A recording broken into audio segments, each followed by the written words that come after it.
emër të paqes. Kështu që kjo e komplikon marrëveshjen midis Rusisë dhe Ukrainës dhe e komplikon pozicionin e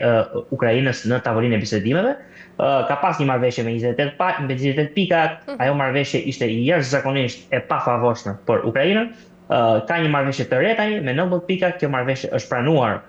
edhe nga pala e Ukrainës dhe nga presidenti Zelenski nën presionin e madh presidenti Trump, jo për të thënë që kjo marrëveshje është më e mirë për Ukrainën, sepse e vërteta është që nuk është më e mirë për Ukrainën, është një marrëveshje thuajse e njëjtë me ato të mëparshme, ka disa përmirësime të vogla, por sigurisht që Ukraina do detyrohet të lëshojë territor, do detyrohet të mos antarësohet në NATO, kuptohet do të ngjelet e varur ekonomikisht nga Shtetet Bashkuara të Amerikës dhe nga Rusia. Në një mënyrë Rusia do të vijojë të ketë kontroll de facto mbi disa territorë që ka pushtuar, domethënë është një marrëveshje jo e mirë për Ukrainën, por Ukraina nuk ka zgjidhje tjetër në një kohë kur presioni po rritet. E qartë, Ruel, nga ana tjetër, presidenti i Ukrainës ka kërkuar dhe një kornizë të qartë pra të mbështetur nga Bashkimi Evropian për vendosjen e një strukture sigurie në territorin Ukrainës. Pyetja është se çfarë modeli do të ndiqet, pra një mision civil ushtarak apo do të jetë nga ana tjetër një forcë përzier dhe mbi të gjitha ka vullnet politik në Europë për të marrë një rol kaq drejt për drejt në të gjithë territorin Ukrainës? Është në fakt një propozim i cili do duhet ishte pjesë e bisedimeve, sepse një prej pikave të marrëveshjes është reduktimi i ushtrisë ukrainase në 600.000 ushtarë nga 880.000 që ushtria ukrainase ka aktualisht. Sigurisht që ky reduktim normalisht rrit dhe nevojën të hyrjes së trupave të tjera, por duhet të thënë që në planin me 20 pika ndalohen në mënyrë të rrept ushtritë e NATO-s në Ukrainë. Domethënë, përveç se reduktohet forca ukrainase nga 880.000 në 600.000 ushtarë, ndalohet dhe NATO. Domethënë, në një farë mënyrë nuk do të ketë ushtritë të tjera forca paqëruese në Ukrainë, sipas asaj marrëveshje, sepse ushtritë e NATO-s ndalohen së hyrin në Ukrainë, dhe kjo ka qenë fakt një pretendim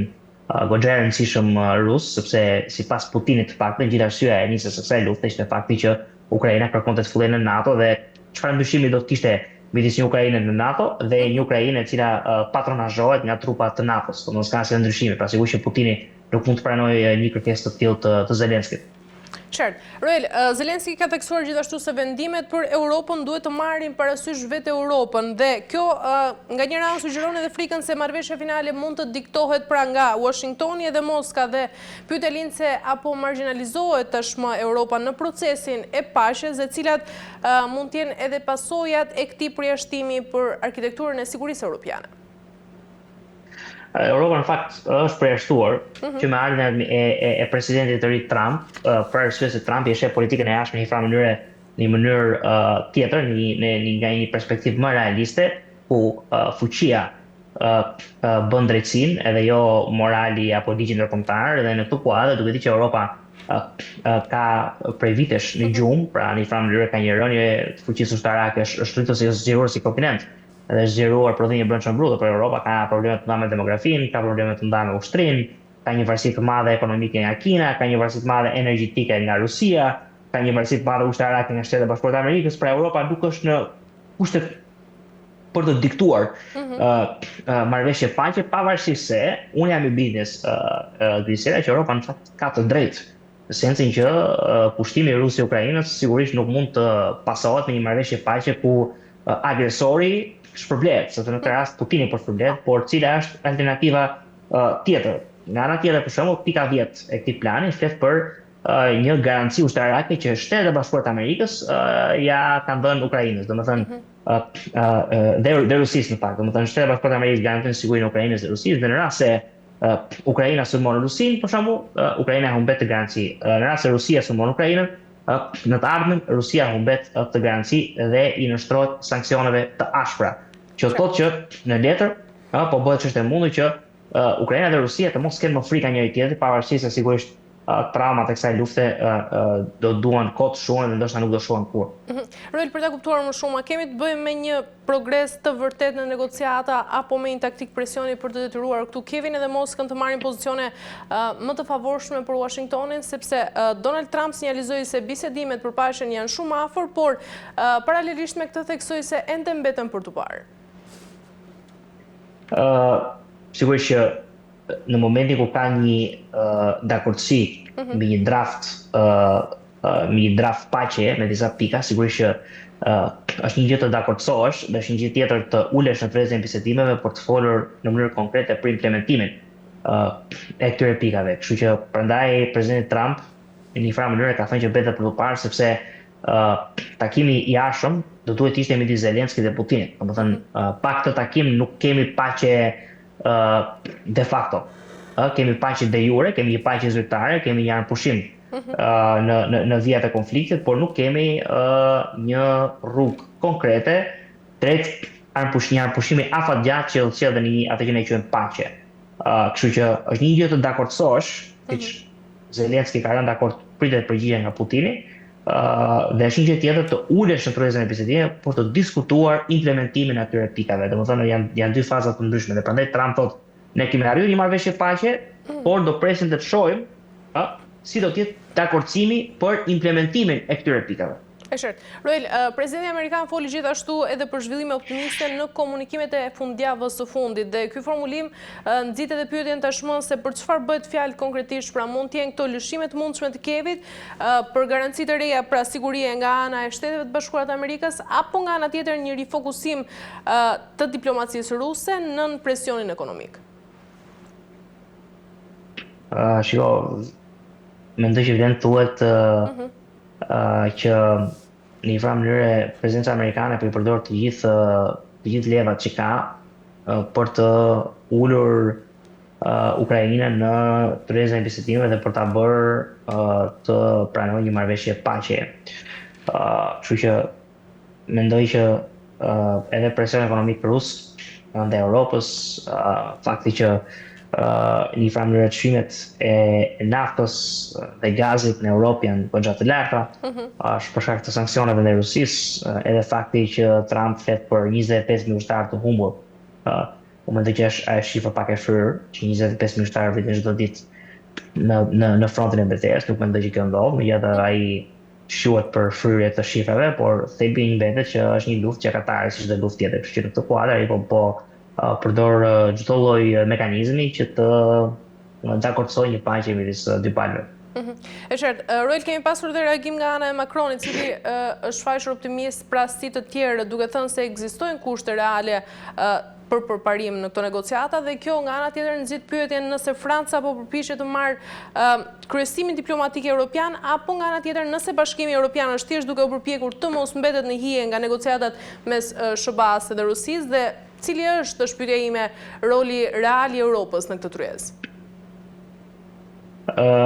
Europa ka një rol, është roli ndoshta i avokatit më të madh të Ukrainës në arenën ndërkombëtare. Domethënë në një farë mënyrë kërkon të amplifikojë kërkesat e Ukrainës dhe dëshirën e saj për një paqe që nuk cënon sovranitetin territorial të Ukrainës. Ky është roli i Europës. Tani kuptohet që sa rol real ka Europa për të influencuar, për të ndikuar në një farë mënyrë në drejtimin që administrata amerikane do kërkojë të japë këtyre negociatave, kjo unë mendoj që është në fakt një rol i vogël, jo shumë i madh, për shkak se Europa është shumë e varur nga Amerika dhe jo ana sjellta. Pra, nëse SBA-ja do varej nga Europa për shumë gjëra, atëherë po. Por në këto kushte, Trump vetë ka thënë që nëse ju nuk paguani 5% të buxhetit tuaj për mbrojtjen, ndjes të prodhimit tuaj të brendshëm bruto për mbrojtjen, atëherë unë nuk do t'ju mbroj më, domethënë është një largim de facto e Amerikës nga NATO. Dhe në fakt Europa e ka këtu hallën.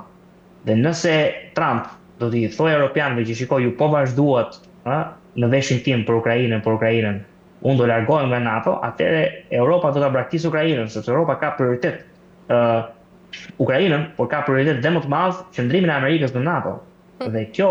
është në fakt një dobësi shumë e madhe që Europa ka në raport me fuqinë e saj negociuese. Kështu që unë mendoj që Europa do të luajë rolin e avokatës së Ukrainës, por një avokat goxha i dobët. Një avokat në ato raste kur provat